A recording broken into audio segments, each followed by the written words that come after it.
What's up, people? Welcome to your 33rd After Effects tutorial, and in this tutorial I'm going to show you guys some more animation effects and how to create a common kind of a waterfall animation. So the first thing that we're going to need to do is go ahead and work with our animator a little more, and we're going to animate scale. So go ahead and click animate scale, and now you see our little animator pops up. And since we animated scale, we probably want to change that. So go ahead and change it to like 315. That's good. Change to whatever you want, actually. So don't mind that the letters are kind of look all bunched together and stuff. That's going to change. So after that, what you want to do is go ahead and add some blur. So we want to make it look like it's coming from out of focus to into focus. So go ahead and click the add arrow. And what we want to add is a property of blur. So go ahead and take this blur and set it around, let's see, it looks good, 25? Looks pretty good to me. And then once this is done, what you want to do is go in your range selector, and we want to change the shape of this. So in your range selector, again right here under advanced, this shape is the shape of the text. Square is pretty much how it is by default. There's also triangle, and as you can see, our text has kind of a triangle looking shape. Round is kind of like the same things, except it's a little rounded more. But since it's kind of a the effect we're going for is ramp up, and what ramp up is if you can't see, text gets smaller to bigger and kind of ramps up in size. What this is doing is pretty much it uses the start and the end values, and it kind of transitions from the start to the end values. As you can see, this is totally unaffected, and this last letter is affected totally. So that's all we need right now. So we don't have to work with advanced anymore, so you can minimize that. But the next thing that we're going to want to do is go ahead and change the start and end point. So let's go ahead and take this endpoint, and remember from last time, let's move it all the way to somewhere around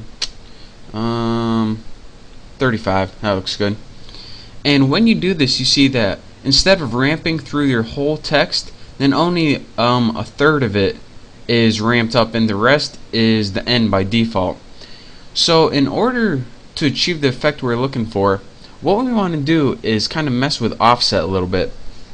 And what offset means is, as you can see, you can move the start and end independently, but offset means move them at the same time.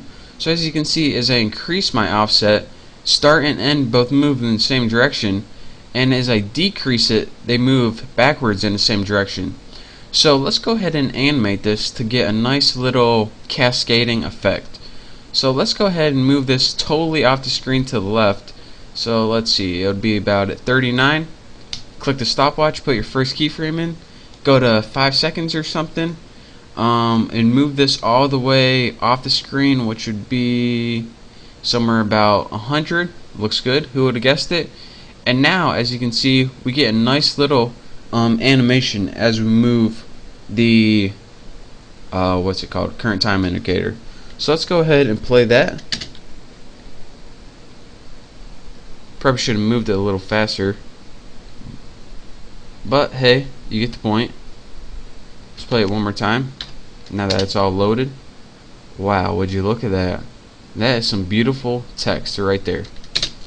So again, another couple things you would want to do is probably mess with the opacity a little bit, so they kind of fade out and then fade in as they're appearing. But we did that last tutorial, so I'm not going to show you how to do it again. But what I am going to show you is how to make well, I'm just going to show you. So go ahead and put it somewhere in the middle so you can see what's going on. And go ahead and in your animator, click Add, Property, and go ahead and click Anchor Point. Now what this anchor point means is pretty much, well, I'll just show you. Whenever you move the anchor point, the text that's affected moves in either the Y or the X axis. So as you can see, this is moving in the Y axis, and this first one kind of spreads it across like this. So this is how you can achieve some neat effects as well.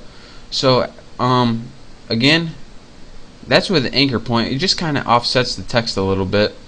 So if you're going for that effect, don't forget to use anchor point, and that's how you can create a kind of neat cascading effect.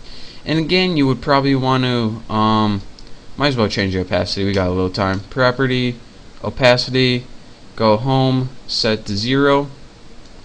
And then as we move through our animation, wow, that is a nice looking animation right there. So that's with the opacity set to 0 at the beginning. It kind of fades in, and that is our finale for our cascading waterfall text. So again, let's play it in real speed. Wow, that is some beautiful work right there. So that's the end of your tutorial. If you want to get any more, then I guess you're just gonna have to wait till next time. But for now, thank you guys for watching. Mess around with cascading waterfall animations, and once you master this, you're ready to move on to my next tutorial. So again, thank you, don't forget to subscribe, and I will see you next time.